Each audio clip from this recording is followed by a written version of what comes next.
Hola gente, este video corresponde al capítulo 4 o unidad 4 donde vamos a ver tema de hilos.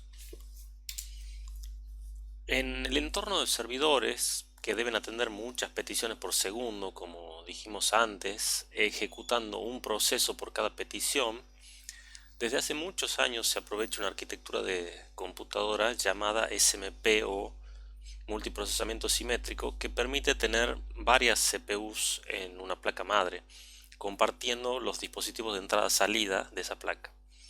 Suponiendo que cada CPU puede responder 500 peticiones por segundo, digamos, ejecutando 500 procesos por segundo, poniendo 4 CPUs, siempre y cuando las capacidades de entrada-salida lo permitan, podría llegar a responder cerca de 2000 peticiones por segundo, como si tuviera una CPU 4 veces más rápida.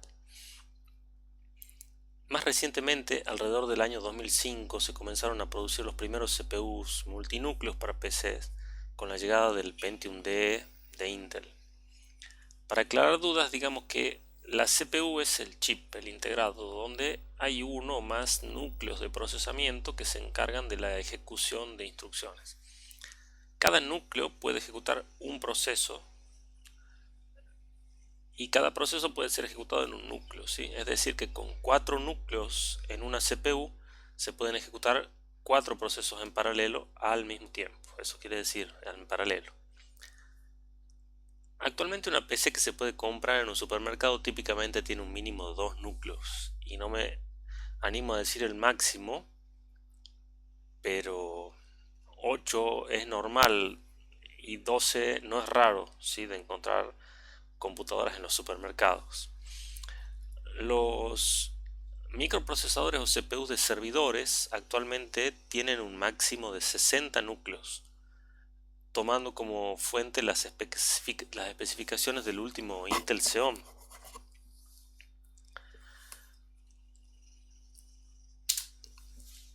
Aquí tengo, por ejemplo, para comparar precios de dos micros. Uno es un Pentium Gold 5400 de 2 núcleos y 3,7 GHz, ¿sí?, en una máquina que cuesta aproximadamente $200 en armar, quizá con componentes usados. Entonces quiero comparar el rendimiento entre una PC armada de esa forma y otra PC con el con el procesador AMD Ryzen Threadripper 3970X, que tiene 32 núcleos y 4,5 GHz de frecuencia, que cuesta casi 1.200.000 pesos. Armando una máquina que para que funcione bien ese micro hay que invertir unos, no sé, 2 o 3 mil dólares en la máquina, ¿no?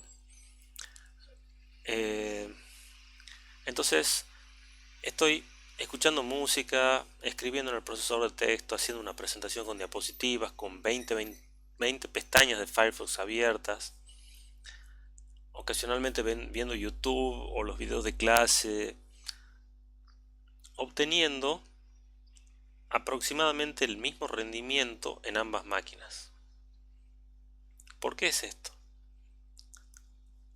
Sobre todo porque, como ya vimos, algunas aplicaciones de las que mencioné son fuertemente limitadas por entrada-salida, y las restantes tienen una baja utilización de CPU. Son muy poco incluso para el Pentium Gold. Actualmente los procesadores más pequeños, como podemos decir el Pentium Gold, son muy potentes. Bueno, pienso, ahora voy a aprovechar la diferencia, voy a compilar un programa realmente grande, digamos el kernel de Linux, que cuando lo compilo en la Pentium lo hace en 20 minutos. Podría tratar de hacer un cálculo de cuánto tardaría en la máquina con el procesador AMD, y podríamos tratar, son dos núcleos de 3,7 GHz en el Pentium contra 32 núcleos de 4,5 GHz, que sería como tener un micro de 144 GHz, ¿verdad? Entonces el AMD sería entre 19 y 20 veces más rápido que el Pentium Gold. Entonces si en el Pentium tardó 20 minutos, entonces me imagino que en el Ryzen Threadripper va a tardar entre 1 y 2 minutos, porque en ambas tengo capacidades de entrada y salida similares, ¿sí? Y entonces, ¿qué pasa si tarda 17 minutos? ¿Cómo lo explico? ¿Qué está pasando? Hago otra prueba con un juego medio viejo y la verdad que no noto diferencia, anda bastante bien en ambas máquinas. Es que cada proceso ocupa un núcleo. Entonces, si quiero acelerar la ejecución de un proceso a través de mejorar la CPU, básicamente lo que necesito es aumentar la frecuencia de la CPU, no la cantidad de núcleos. Y entonces, ¿para qué sirven estas CPUs que son masivamente multinúcleo? Bueno, en servidores andan muy bien porque, como les dije al principio, pueden paralelizar la atención de peticiones. La CPU AMD tendría en un servidor un desempeño parecido a una CPU de 144 GHz. Si lo que miramos es la cantidad de respuestas por segundo. Pero para una sola respuesta, para cada respuesta, el tiempo que demora es el mismo que el de un solo núcleo de 4,5 GHz de ese CPU. Si realmente quiero aprovechar esta CPU en un entorno de escritorio, debo utilizar aplicaciones que estén preparadas para la ejecución en paralelo. Hay aplicaciones que requieren este tipo de, de CPUs para andar rápido, ¿sí? Por ejemplo, renderizado o simulación, pero no es lo más común de, de ver en un escritorio, ¿sí? De ver instalado en una máquina esas aplicaciones o de gente que lo use. Explicaré un poco mejor esto porque en la vida real tal vez les toque trabajar con una aplicación con paralelismo de datos o de funciones, y si no son capaces de reconocer la situación pueden surgir problemas que no van a saber identificar y les costará mucho resolver. Van a tener que aprender por sí mismos lo que vamos a empezar a hablar ahora y en capítulos subsiguientes sobre la concurrencia y sus problemas.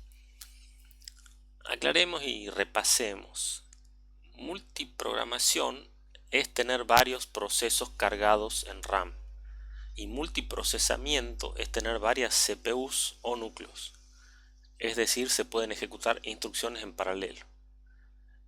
Es común confundir multiprocesamiento con tener varios procesos en RAM porque está la palabra de procesamiento, pero no, multiprocesamiento se refiere a los procesadores, no a los procesos. Lo cual me lleva a paralelismo, que es ejecutar más de una instrucción a la vez, al mismo tiempo, en simultaneidad. Y concurrencia, que es permitir el progreso de más de un proceso a la vez. Es decir, que hay concurrencia cuando varios procesos pueden tener progreso al mismo tiempo. Por ejemplo, tengo cargados en RAM 5 procesos y pueden tener progreso todos. No significa que progresen al mismo tiempo, pueden ir de a uno. Vemos que hay una equivalencia entre multiprocesamiento y paralelismo y entre multiprogramación y concurrencia. Un sistema tiene concurrencia si tiene multiprogramación, porque la multiprogramación permite el progreso de más de un proceso a la vez, asignando la CPU a un proceso sin que el otro haya terminado. Dicho de otro modo, si no voy a permitir el progreso de más de un proceso a la vez, si voy a esperar que un proceso termine para recién permitir el avance de otro proceso, ¿para qué querría tener más de un proceso en RAM? Como ya saben, puede haber concurrencia sin paralelismo, pero la concurrencia siempre está presente en un sistema operativo multiprogramado. Podríamos pensar en un sistema especial que ejecute solo un programa en múltiples procesadores, sí, pero no ejecutaría sobre un sistema operativo multiprogramado. Aprovecharé para repasar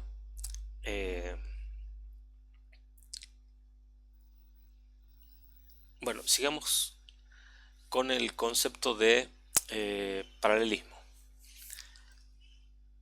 Hay tiempos que se reducen agregando capacidad de trabajo. Por ejemplo, un servidor web con una CPU atiende pedidos independientes que le llegan por la red, ¿sí? Desde diferentes procesos navegadores que están en otras máquinas. Hay un límite de la cantidad de pedidos que puede atender por unidad de tiempo, como dijimos al comienzo de la clase, un ejemplo de 500 por segundo. Si el sitio web es exitoso y recibe cada vez más consultas y exceden esta capacidad, las respuestas empiezan a demorar más tiempo porque la CPU está ocupada.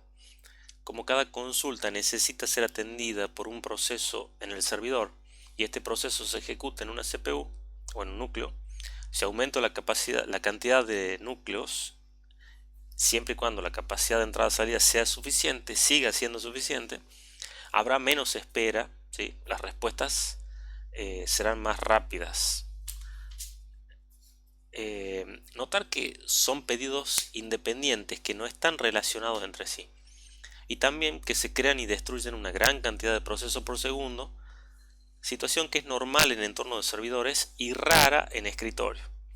Y estos procesos son siempre el mismo programa, son el servidor web ejecutando la misma función y frecuentemente también los mismos datos porque la misma página o recurso web puede ser solicitada por varios navegadores a la vez. O sea, es realizar paralelamente las mismas funciones y entregar los resultados a distintos solicitantes. Por otro lado, en entorno de escritorio hay otro tipo de aplicaciones en las cuales no hay múltiples solicitudes independientes, múltiples procesos que puedan aprovechar varios núcleos. Por ejemplo, si quiero compilar un programa extenso o hacer renderizado de un video o simulaciones, es solo un proceso y solo puede ocupar una CPU. Cuando digo CPU, entiéndalo por núcleos, a veces lo uso indistintamente, ¿sí? Si tengo varios núcleos y quiero acelerar el procesamiento en esta única aplicación, voy a tener que separarla de algún modo en varios procesos que no van a ser independientes porque tendrán que coordinar el trabajo para entregar un único resultado y tiene que estar bien armado, o sea, un resultado correcto. Una vez que se separan y se paralelizan los procesamientos, después hay que armar el resultado, ¿sí? Para que el resultado sea correcto, sea el mismo resultado que si no hubiera sido procesado en paralelo. A estos procesos les llamamos procesos cooperativos. Esto lo podemos ilustrar con un ejemplo. No es lo mismo cocinar 100 tortas de 1 metro que cocinar una torta de 100 metros. Las 100 tortas se pueden encargar en varias panaderías, en 100 si quiero, y tendré las 100 tortas más rápido que si fuera en solo una panadería.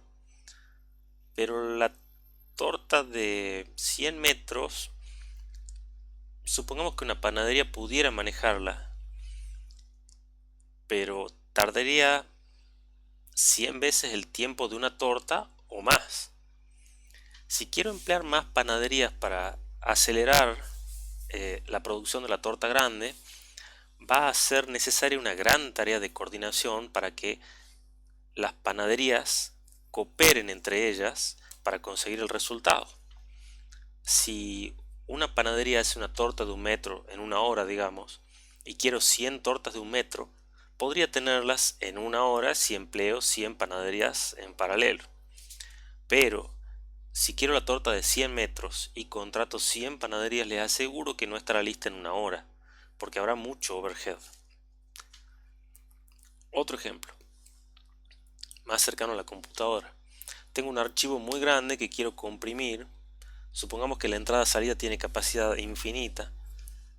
Si el algoritmo de compresión lo permite y quiero aprovechar varios núcleos, habrá que crear varios procesos que cooperen entre sí, compartiendo y utilizando coordinadamente el archivo, descomprimiendo cada uno su parte y dejando los resultados también coordinadamente, ordenadamente, en el lugar que corresponde para que el resultado sea el correcto. Este es un problema más bien de paralelismo de datos, donde hay que aplicar la misma función a datos diferentes. Hay otros problemas de paralelismo donde se puede paralelizar la ejecución de funciones distintas. Por ejemplo, los navegadores web realizan varias tareas separadas al cargar una página, como interpretar el código HTML, escalar imágenes, ejecutar código JavaScript, que son paralelizables, porque son independientes una de la otra. O una aplicación, cuando digo independiente, quiere decir que el procesamiento de una función no depende del resultado de otra función.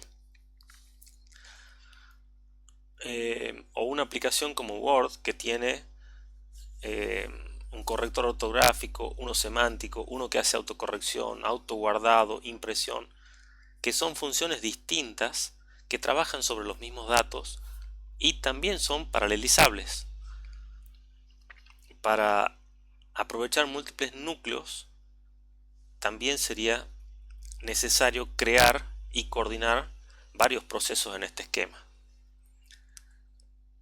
Por ejemplo, tendría que haber, cuando uno lanza Word, se tendría que lanzar Word y varios otros procesos, uno para cada una de estas funciones que les mencioné. Si pensamos de nuevo en la torta de 100 metros, ¿qué tipo de paralelismo se aplica en su fabricación, de datos o de función? Tal vez de ambos, y dependiendo de los recursos a mano, habrá que definir cuál enfoque utilizar. Por ejemplo, si tengo hornos chicos, al bizcochuelo podría paralelizarlo en trozos, entonces sería de datos. Y de ahí tal vez podría seguir en esa línea, armando 100 mini tortas con relleno, cobertura y decoración y ensamblar al final. O bien, por otro lado, ensamblar el bizcochuelo de 100 metros y luego rellenar, cubrir, etcétera, en paralelismo de función. Les dejo para que piensen en otro ejemplo. En la construcción de un edificio se emplean varios obreros para trabajar en paralelo y usualmente realizan tareas de los dos tipos de paralelismo. Entonces la tarea de ustedes es identificar, ya hice redundancia con la tarea, el trabajo para ustedes es identificar cuáles tareas corresponden a cada tipo, o sea, cuáles son de paralelismo de datos y cuáles son de paralelismo de función. Veamos entonces los hilos. En la bibliografía pueden encontrarlos también bajo el nombre de hebras o procesos livianos. El uso de hilos facilita y agiliza el desarrollo y la ejecución de aplicaciones con paralelismo de funciones y datos en las maneras que veremos a continuación. Para eso habrá que redefinir el concepto de proceso. Vamos a separar el proceso en dos partes. Una, la parte contenedora de recursos, donde está el espacio de trabajo, es decir, la región de memoria o el espacio de direccionamiento. El dueño de los archivos abiertos, ¿sí? El proceso es la parte contenedora de recursos, donde está el espacio de trabajo, es el dueño de los archivos abiertos, de los dispositivos en uso, donde también está el código del programa. Esto sería una parte estática porque estos elementos, ni separados ni en su conjunto, pueden producir algo. Y por otro lado, una parte activa, la que usa los recursos del proceso, es decir, ejecuta las instrucciones, que tiene un contexto de ejecución que para este momento ya deberíamos saber que consiste en registros de CPU, entre ellos el program counter y el puntero a la pila. También tiene una pila propia y un identificador único. La primera parte será llamada proceso y la segunda será llamada hilo. Si bien la analogía de la cocina sigue vigente, ahora creo que viene bien hacer una analogía con el aula. Veamos el aula como unidad contenedora de recursos. Tiene el espacio para trabajar, lo que sería la memoria, que podría ser el pizarrón y la pantalla del proyector. Hay otros recursos que todos usamos, como la iluminación, la ventilación y el aire, visto como medio de comunicación.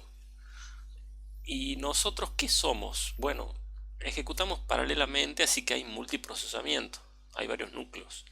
Y nuestro paralelismo será de instrucciones o datos. Por ejemplo, yo ejecuto funciones de profesor y ustedes de alumnos. Y si bien todos podemos leer la diapositiva, que son datos, cada uno la puede ir leyendo en lugares separados. ¿Por qué? Porque cada uno de nosotros tiene un contexto de ejecución, con un puntero en el que nunca pensamos, pero que lo tenemos, que nos indica dónde vamos leyendo algo. Y también ustedes pueden ejecutar el programa alumno, pero estar en distintas instrucciones. Digamos que sea el mismo código, pero no van todos en la misma instrucción a la vez. Es porque tienen otro puntero, uno de instrucción, un program counter individual cada uno.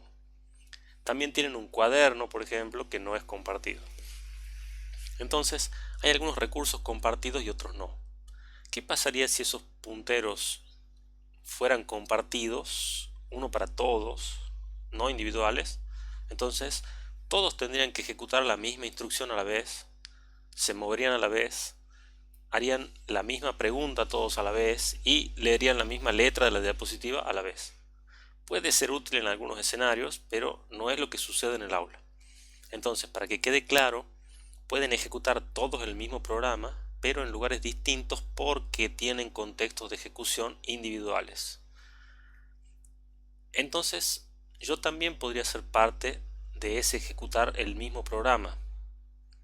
Podría ser un mismo programa que tenga función profesor y función alumno. Pero, ¿qué ventaja tendría esto? ¿Por qué no mejor hacer programas separados? Sigamos viendo un poco más de hilos. Los hilos son los que ejecutan en los núcleos ahora. Ya no es el proceso, sino los hilos. El planificador planifica hilos. Antes se planificaban procesos, ahora se planifican hilos, lo cual quiere decir que el hilo será la unidad básica de utilización de CPU o núcleo.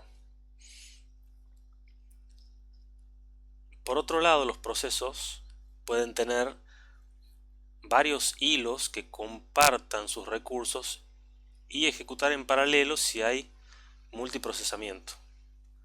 O sea, los hilos comparten los recursos y si hay multiprocesamiento, ejecutar en paralelo. Es preciso remarcar este concepto porque significa que un proceso puede ejecutarse en paralelo, que un proceso puede aprovechar múltiples núcleos, lo cual no era posible con el concepto anterior de proceso. Era únicamente un núcleo para cada proceso. En otras palabras, antes podían ejecutarse procesos en paralelo, pero solamente un núcleo por proceso. Y en caso de que haya solo un núcleo, el planificador también podrá planificar los hilos, no paralelamente, sino como vimos anteriormente para los procesos clásicos de a uno, de manera concurrente. Más adelante tengo una diapositiva con una ilustración de esto.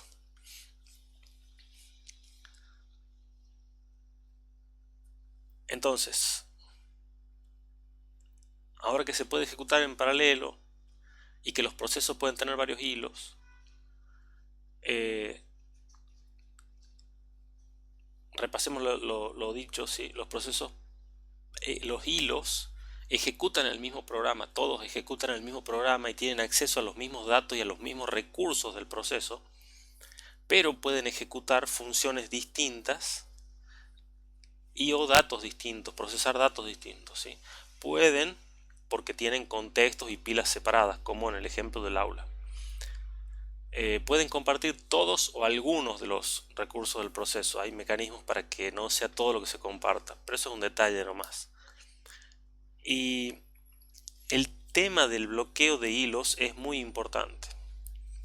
Si un hilo, por ejemplo, hace un pedido de entrada-salida al disco rígido, debe bloquearse, porque hace la llamada al sistema y tiene que esperar y se bloquea. Antes se bloqueaba todo el proceso, pero ahora solo el hilo, es decir, que otros hilos de ese proceso pueden continuar ejecutando. Volviendo al ejemplo del aula, supongo que ya estarán viendo que mi idea era compararnos con los hilos de un proceso moderno. Lo que antes llamábamos proceso, el concepto viejo, se llamará ahora proceso clásico, o también lo pueden encontrar como proceso pesado. También podría verse como dos versiones de lo que es el proceso, ¿sí? Esta es la versión nueva, es con hilos. Pero volviendo a hablar del proceso anterior, el proceso clásico o proceso pesado, es un proceso limitado a solo un hilo.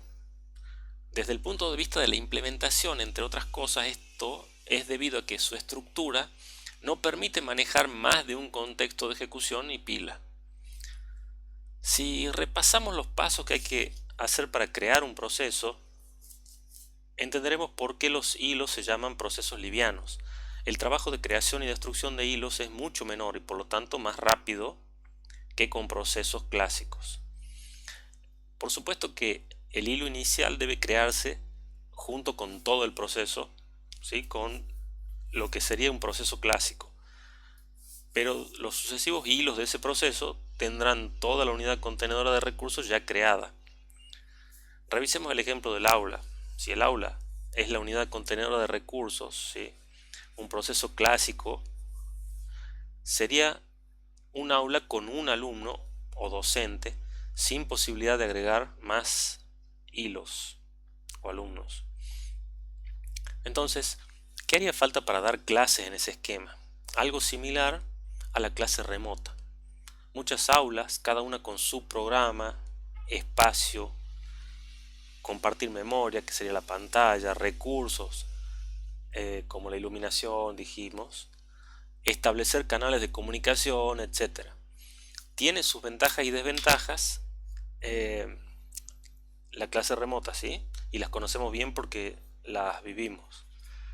Yo estaría ejecutando mi código, mi programa en mi aula, transmitiendo por un canal de comunicación, compartiendo memoria por otro, y ustedes, cada uno en sus aulas, cada uno con su programa cargado de memoria, ejecutando su código, conectados, su código que es el mismo para todos, pero cada uno lo tiene que tener cargado independientemente, conectados conmigo y conectados entre ustedes. ¿Qué hace falta para que un alumno se una a la clase? Crear una aula nueva, establecer las conexiones, etcétera, ¿sí? Esto de crear una aula nueva es en el sentido de la analogía. Y cuando se abandona la clase, ¿qué pasa? Se destruye el aula, se recuperan sus recursos, etc. En cambio, en la clase presencial, que sería como con hilos, el aula ya está creada con el primero que entra, digamos, y de ahí ahorramos muchos recursos.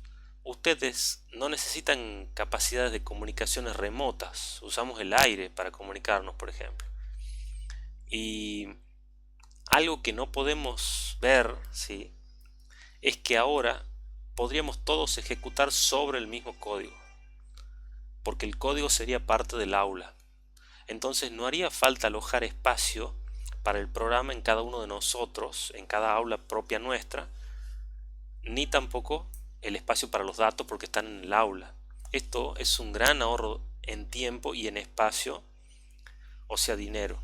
Entonces, esta sería la razón por la cual les decía anteriormente que yo también podría ser parte de ese mismo programa, ¿sí?, para que yo pueda compartir los recursos directamente con ustedes en el aula. Entonces, como mi programa es una función del programa y el programa de ustedes es otra función del mismo programa, ese programa se puede cargar en esa aula y yo lo puedo ejecutar desde la función docente y ustedes lo pueden ejecutar desde la función alumnos, ¿sí?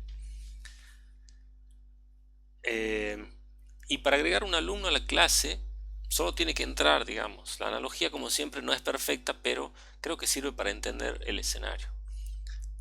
Y para dejar la clase, para irse de la clase, tampoco es muy costoso, no hay mucho trámite que hacer. Ahora vayamos nuevamente al entorno donde yo creo que está la diferencia más notoria, el de servidores. Otra vez veamos el servidor web. Si el código del servidor ocupa 300 megabytes y 10 megabytes en su pila y estructuras internas del sistema operativo, y queremos atender 100 peticiones simultáneas por segundo, ¿cuánta RAM hace falta con procesos clásicos y cuántos megabytes de entrada-salida solo para el código? El cálculo se lo dejo para ustedes, ¿sí? Anteriormente les dije que este servidor tiene uno o varios procesos iniciales y que cuando llega un pedido crea un proceso hijo para atender el pedido.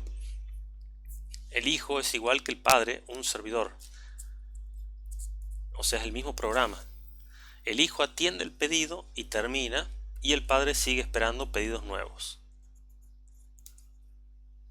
En el caso de hilos sería igual, solo que en vez de crearse nuevos procesos se crearían nuevos hilos. ¿Pueden ver la diferencia en uso de RAM, entrada, salida y tiempo de espera? Podrían calcular utilizando hilos cuánta sería la RAM que haría falta para atender estas 100 peticiones simultáneas por segundo, cuántos megabytes de entrada salida, ¿sí? Solo para el código.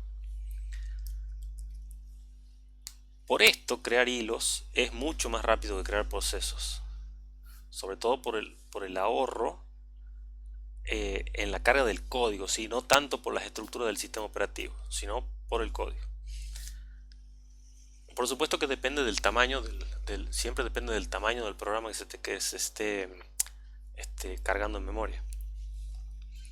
Sin embargo, para los entornos Unix y Linux la diferencia no es tanta porque, como explicamos en la unidad anterior, la llamada al sistema fork es bastante eficiente en este sentido, porque ya crea procesos de una manera similar a los hilos, ya que si bien no comparten el espacio de direcciones, es decir, su memoria asignada, tampoco hace una copia hasta que sea necesario. Podríamos decir que por un momento sí comparten el espacio de direcciones, pero solamente para la lectura. Cuando van a escribir ya no están compartiendo el espacio de direcciones. De esta manera de trabajar, fork solamente debe duplicar tablas de página, que veremos más adelante lo que son, crear un nuevo bloque de control de proceso y alojar una pila cuando se hacía un fork.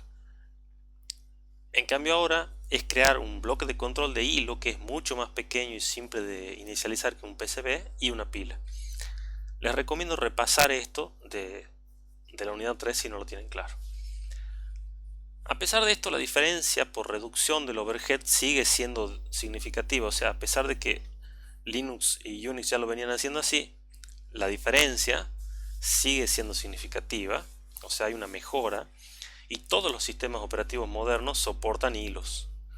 El kernel también puede aprovechar esta técnica, por ejemplo, en arquitectura microkernel. Con esto, todos los kernel híbridos que tengan algo de microkernel podrán beneficiarse de las herramientas de hilos de hilos en los procesos del sistema, que antes eran parte del kernel y ahora pasan a ser el proceso del sistema, siguiendo la arquitectura de microkernel y mejorando así el desempeño del sistema. Como referencia, por si quieren ver la página del manual, les comento que en Linux los hilos se crean con la llamada al sistema clone o clone. En este punto ya podemos evaluar ventajas y desventajas de la utilización de hilos. Respecto de la interactividad, por ejemplo, si queremos guardar un documento de procesador de texto, el proceso clásico seguramente se bloquearía hasta tanto se reciba la confirmación de almacenamiento secundario.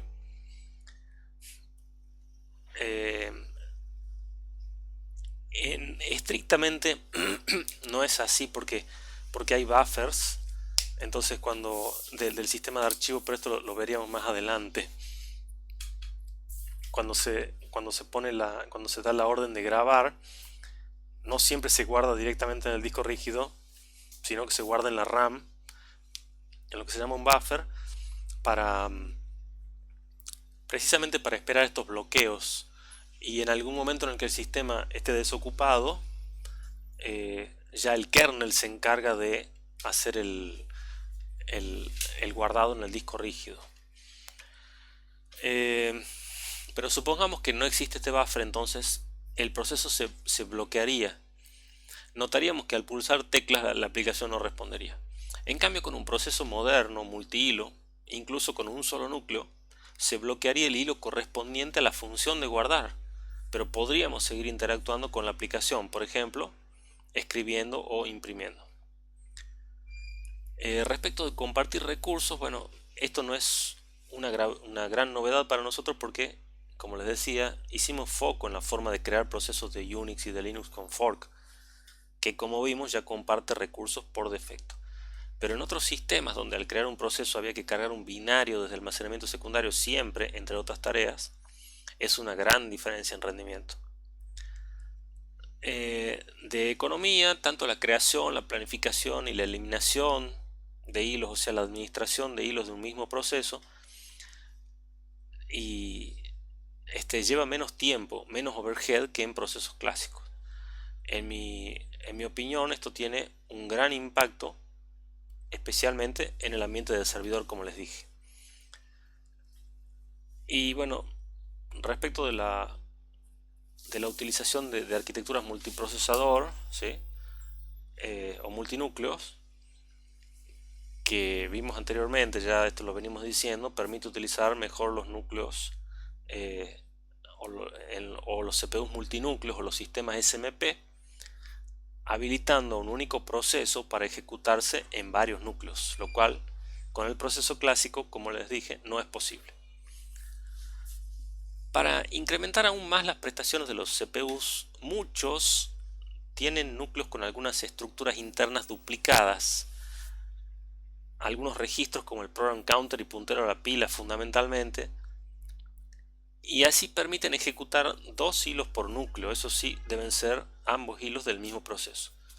Por ejemplo, el micro AMD Threadripper que les mencioné tiene 32 núcleos pero soporta 64 hilos, dice. Pero hay restricciones respecto del tipo de paralelismo que se puede alcanzar con dos hilos en un núcleo. Porque si se pudiera procesar cualquier instrucción en paralelo con otra de dos hilos, entonces ya serían directamente dos núcleos separados. Pero no están duplicadas todas las estructuras. Por ejemplo, si no se duplica la ALU, será imposible que ambos hilos realicen operaciones matemáticas en paralelo. O bien, si se coloca una ALU de punto flotante y una solo de enteros, podrían paralelizarse dos hilos de enteros, por ejemplo, o bien uno de punto flotante y uno de entero, pero no se podrían paralelizar dos hilos de punto flotante. Entonces son ventajas que dependen mucho de la aplicación, de los tipos de hilo que maneje y de cómo fue implementada esa duplicación de estructuras de hardware en el núcleo, ¿sí? Como desventajas del esquema de hilos podemos mencionar que incrementa la complejidad del desarrollo porque hay que pensar en qué funciones son independientes de cuáles otras, ¿sí? Qué se puede paralelizar, qué no, cómo hacerlo, y también hay que cuidar el acceso a los recursos compartidos. La concurrencia genera problemas en este sentido y los veremos más adelante, pero aquí ya queremos que estén advertidos. Aquí les muestro un gráfico que ilustra cómo se planificarían distintos hilos en un sistema operativo multiprogramado, ¿sí? En este caso de una misma aplicación, identificados de T1 a T4. Aquí es en un único núcleo, ¿sí? Esto es una ejecución concurrente en un eh, mononúcleo, y estos son dos ejecuciones concurrentes en dos núcleos, ¿sí? Y a la vez son en paralelo. También les recomiendo investigar la ley de Amdahl, que trata sobre la aceleración que se puede lograr en la ejecución de una aplicación, según la cantidad de código que sea paralelizable y los núcleos disponibles. Muchas veces cuando se quiere paralelizar una aplicación, lo más difícil es encontrar el código que puede paralelizarse. Hay veces que no se encuentra, pero cambiando de enfoque con otro algoritmo sí se puede, o que con un enfoque se obtiene una cierta paralelización de cierto modo y con otro enfoque se puede obtener otra, y que una sea mejor que la otra, ¿sí? Es complejo de evaluar a veces. En la bibliografía de Silverchat de la séptima edición, en el apartado 4.2, se analizan diversas formas de ejecutar aplicaciones multihilos según el soporte del kernel, y les dejo como tarea su lectura, ¿sí? Los sistemas operativos modernos actuales como Solaris, Mac OS X, Android, iOS, Windows, Unix y Linux, como les dije, soportan hilos. Esto quiere decir que el kernel reconoce los hilos y los administra y planifica para su ejecución en los núcleos disponibles. En el libro están representados en los modelos uno a uno y muchos a muchos. También es posible ejecutar aplicaciones multihilos en sistemas operativos que no soportan hilos por medio de librerías de usuario que simulan un planificador de hilos. Sin embargo, no podrán, entre otras cosas, el planificador, ¿sí? Todo lo que hace falta para manejar los hilos. Sin embargo, no podrán ejecutar en paralelo en caso de disponer de más de un núcleo. Esto es lo que en el libro figura como modelo muchos a uno. El sistema operativo ve un proceso, por ejemplo, si se bloquea un hilo, los demás no podrán ejecutar porque el proceso completo quedaría bloqueado. En la unidad 3 vimos lo que son las señales. Cuando se envían señales a procesos de solo un hilo, el tratamiento es simple. Sin embargo, cuando hay varios hilos, el sistema operativo debe decidir a qué hilo enviar la señal. Las señales síncronas se envían al hilo que las generó. Sin embargo, las señales asíncronas plantean la dificultad de qué hilo debe atender o recibir la señal. Algunas señales como SIGINT, que está causada por ejemplo por la combinación control-C, que es una forma de cancelar la ejecución de un programa, se envían a todos los hilos. Este tipo de decisiones puede tener consecuencias inesperadas. Por ejemplo,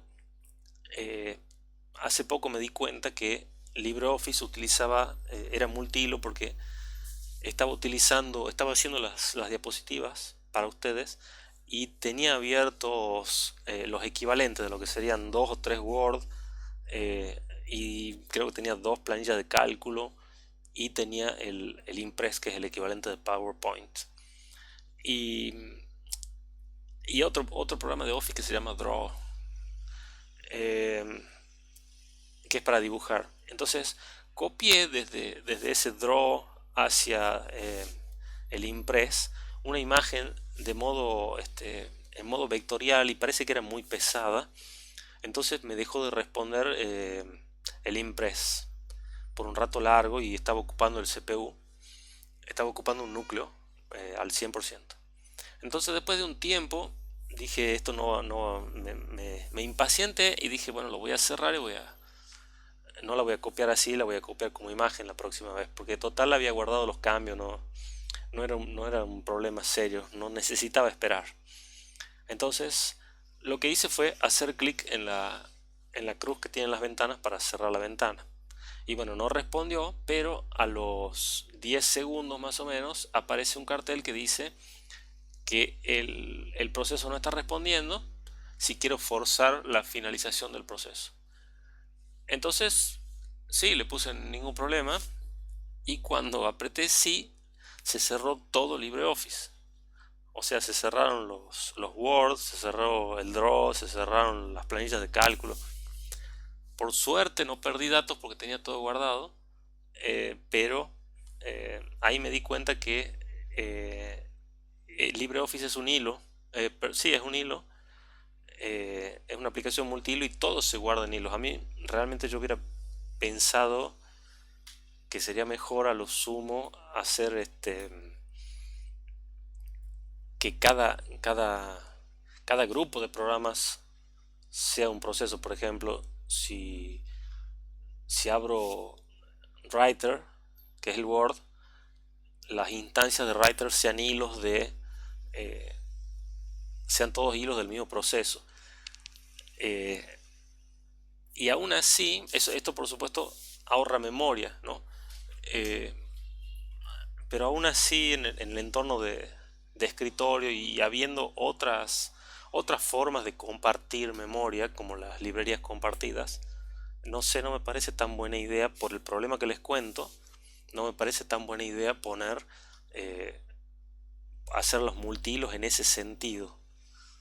Me gustaba cuando eran multihilos y los hilos eran el corrector ortográfico, pero cada instancia de estos programas me gustaría que fuera un proceso.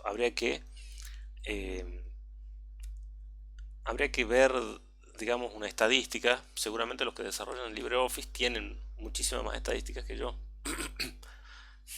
O por lo menos dejarme que yo elija cómo quiero que se ejecute, ¿sí? Porque ya vemos que es un peligro. Después tienen los mecanismos de autorrecuperación y todas esas cosas, pero realmente no confío mucho en eso. La verdad que prefiero, lo que yo esperaba es que cuando se apriete el botón de cerrar la ventana, se cierre solamente el impress. Y me dio la sorpresa de que se cerró todo. Entonces eso no es este, una buena respuesta para el usuario. Eh, Les dejo como tarea que lean el apartado 4.4.1 hasta el 4.4.3 del libro para mayor información sobre los hilos.